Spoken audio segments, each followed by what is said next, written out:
this is OCAM. As I told you yesterday, we're going to be doing a daily thing on Big Four green and fuel economy automobile. We're also going to throw in the Asian cars for comparison, but here we got... And Europeans too. European, actually. Basically cars that you can readily get available in this country. Actually, that are manufactured in this country. I'm not really certain about a lot of the Europeans, but we know that most of the Japanese, Asian cars are manufactured here, but are in Canada. But we're going to do the Ford Flex. We got this is a press release from the Ford Motor Company, which basically few people actually have ever seen, because the media build-up for the Ford Flex basically sucked, like most of the things in the automobile industry and American cars at the moment. And we went to the debut of the Ford Flex. Yeah, well, they had over at SEMA. They had I guess it's a little bit different, huh? Yeah, but actually we saw it premiered at SEMA. And that was the aftermarket. So Chip Foose was there and Funkmaster Flex with their modified Flexes. And then we went to the custom West Coast Customs, where they were showing off the cars that they were going to be, because like a few days later they were going to debut the car nationally in California. And basically, there was a lot of interest in it, but there wasn't as much interest as if the Ford Motor Company had really been. If it had been a Mustang, you'd have seen armies of PR people there. But because it was a Flex, and the Flex tends to look an awful lot like an Element. Well, do you think part of it had to do with the time of day that it was done, or the location? It was done really late at night. I mean, because so it should have been done. Okay, I went to the Ford Hybrid. The Hybrid was done in the afternoon. For the Ford Escape here in LA. Yeah, it was done, in a really, so there was a lot more press people went to that one because the deadlines. When you do something late in the evening, you're going to miss deadlines. So maybe they tend not to come. But the Ford people say the Ford Flex is a breakthrough aerodynamics in body. The Ford Flex, the secret weapon for fuel economy, is that basically it's a boxy look. Like I said, it looks a bit like a more expensive Element. They said the Flex's standout aerodynamics equals to 1 mile per gallon improvement in fuel economy, which is basically important. How often do you hear them talking about that in their commercials? Although they are starting to put commercials out now that are stressing fuel economy. Compared to the competition, Ford Flex moves through the air with surprising ease at 55 miles an hour, which you may be seeing very soon as the national, I guess, speed limit again if the Congress had its way. The Flex needs only 8.9 horsepower, while the nearest competitor is a full-size crossover segment. The Toyota Highlander requires more than 9.3 horsepower, and the GMC Acadia. So they're basically putting the Flex into the crossover segment, whereas it's competitive to the crossover. Right. Okay, competitive, because the Scion and the Element aren't in that segment. No, they're basically... They want, the Escalade class? Yeah, they're trying to go niche again, which they shouldn't be doing, because niche does not good. The Flex's coefficient of drag is significantly better than all of its Asian competitors. That you don't hear either, do you? That basically the car is it's basically better to drive than the other cars. That's not mentioned. It tests out at a 0.355 coefficient of drag, while the competitors are all 0.375. It said its standout aerodynamics equivalent is to 1 mile per gallon in fuel economy overall.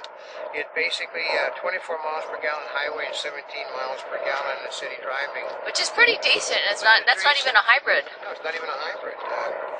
Basically, the overall design of the vehicle, from its low-running stance to its bucket-like body shape, has actually worked to the advantage of making the car more aerodynamic sound. Its low coefficient of drag amounts to significant gains in fuel economy, which means basically when you're driving down the highway, you're not going to get bounced as much because it basically sits closer to the ground. It's not.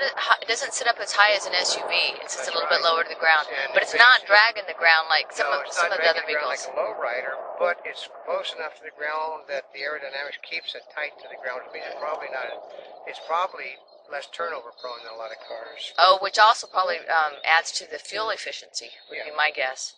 Yep, and it says that it was designed to shatter today's image of the common people mover. The aerodynamic performance and fuel economy add to the list of Flex features how the vehicle and Ford set apart in the marketplace.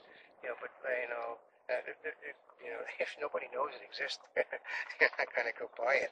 It's a Flexmore square shaped design cues such as the front bumper sweep and headlights improves the aero performance.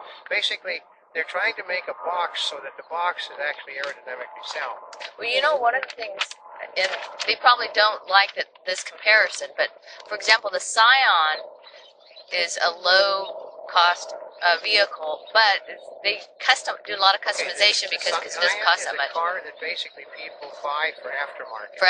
And the Honda Element is, I mean, it's one you could practically wash out with a hose. I mean, it's like, it's a durable, throw everything, modify it. And right, and as we were told by the people over at Honda, the Element is basically a means to get you into a more expensive automobile. They want the young people to buy the Element, and once they've drove the Element, they'll want to upgrade the car. So it's an introductory vehicle for Honda, whereas this is basically not an introductory it's vehicle. not This is that the market. vehicle, the type of vehicle that Honda would want you to get into afterwards. And the price is basically around, it says, well, it's a good price for the car. It depends upon what you want to put in. It's not going to cost you any more than your standard commercial vehicle. One of the most intriguing features of Flex is its wide, low riding stance, which gives the aero a little wiggle room to play with height, weight, which means basically people that were actually, we saw basketball players in that thing. Yeah, in the third row seat, there was a guy.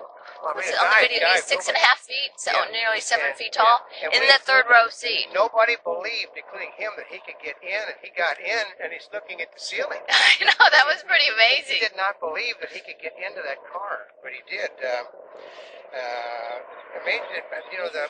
rider's height, is a major factor in vehicles. They said the underbody creates a lot of drag, so the closer the vehicle body is to the ground, the more airflow goes over the top, creating less drag.